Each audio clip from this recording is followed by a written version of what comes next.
will remember the event that took place on April 20, 2010. The Deepwater Horizon oil rig experienced a blowout of 4 million barrels of oil in the Gulf of Mexico, which resulted in 11 workers being killed and 17 people being injured. 2 days later, the oil rig sank and left vast amount of oil spilling into the sea.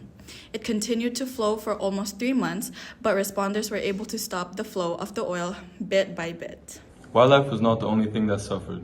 Fishermen who relied on the ocean for their livelihood found themselves without a source of income. In contrast, many other jobs vanished overnight, such as waitresses and plumbers, associated with fishermen's spending. As stated by The Guardian, tourism and the fishing industry are big earners in the region and have been severely hit, but so too have all the other workers who live on their custom. Hello, today I'm here with activist Diane Dilson. Hey Diane, can you tell us what were the immediate effects on community and marine life? Yes, absolutely. Well, as an environmental activist and sincere fanatic of marine life, I'm deeply concerned that big corporations such as Deepwater Horizon is not accountable for their disproportionate actions regarding the environment, putting profit over success, and more importantly, exploitation of natural resources. This situation not only took away the lives of 11 workers, but more than 400 species of Gulf Islands and Marshall were threatened and put in danger, which is unacceptable. The animals, including Cam's Ridley turtle and the green turtle, experienced significant harm and invasion to their habitats, resulting in a 50% decrease of their total population. BP, or British Petroleum, is one of the world's largest oil and gas companies, with operations spanning exploration, extraction, and refining. At the time of the Deepwater Horizon disaster, BP was the operator of the oil rig and bore responsibility for this incident. This may be considered as a market failure, as the costs of this incident were borne by the society, rather than BP. By this, researchers behind the science estimate it will take up to $17.2 billion in damage to restore Gulf's natural resources, and a lot more effort on how Deep Horizon can give back to the community. Indeed, the inquiry lies in determining who gains from the situation and who suffers harm. Still, as far as we know, the negative externalities will always involve a third party, and in this occasion, it was the marine species and citizens living in the Gulf. Lastly, legal actions were taken against the company, charging them with a $5.5 billion fine under the Clean Water Act and a fee of $8.8 billion to respond with all natural resource damage. Today we are with the CEO of BP, Keelan Adamson. So, what were the safety measures in place before the incident? So prior to the incident, we had a comprehensive set of safety protocols in place, which include risk assessment and safety drills. We also have equipment designed to prevent events like this. Additionally, we have a monitoring system that detects early signs of potential issues, and our team, of course, has received training for this purpose. But as we can see, we need to improve the safety measures at first. We deeply regret the impact of those affected and the loss of those who have passed away.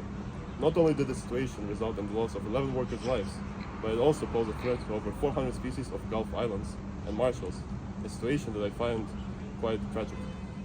Why was BP hesitant to invest in backup safety mechanisms despite previous warning? Well, BP does take safety concerns seriously, but there were just several factors at play. We weighted the potential risks against the cost of implementing additional backup systems, and despite the raised warnings, there was a belief that the existing systems were sufficient to manage the situation. But now, given the situation, we would invest more in more advanced safety technologies. Interesting. How does BP plan to compensate affected communities? Well, BP has established 33 claim centers throughout the Gulf region and plans to compensate all small-scale workers who lost their jobs or face hardships as a result of the disaster. We have also allocated $20 billion to clean up the oil, restore the wildlife, and help the community to recover. Okay. Sounds like you have on. We do. What can we do to hold corporations more accountable in the future? Of course, we as humans have to learn how to share our resources with animals and nature. It is crucial to remember that this situation is just temporary, and that preparation and implementation of restoration could actually cost up to $8.8 billion. Reminders for Deep Horizon and company shared space with marine habitats could include reducing and mitigating commercial and recreational gear interactions. Moreover, it's crucial to lessen the effects of noise, illicit feeding, harassment. Finally, seed the turtles must improve their nesting habitats and reduce artificial lighting that can distort hatch lights at night. Although this is just a start, it's something that many companies can do to generate awareness on this issue, especially Deep Horizon. One irresponsible action by a big company can negatively impact people's lives and ecosystems. This can be a lesson for us to realize how a decision can impact social good. What can an ordinary person do to prevent similar catastrophes or other negative impacts? Firstly, do not stay quiet. If you discover unethical, questionable actions in your workplace or surroundings, notify relevant authorities. Secondly, never engage in antisocial practices. We all share one thing, this planet, and we're responsible for leaving it functional for future generations. And lastly, join others in their fight for more responsible and sustainable production, support organizations you resonate with, and make your impact in this world. Thank you.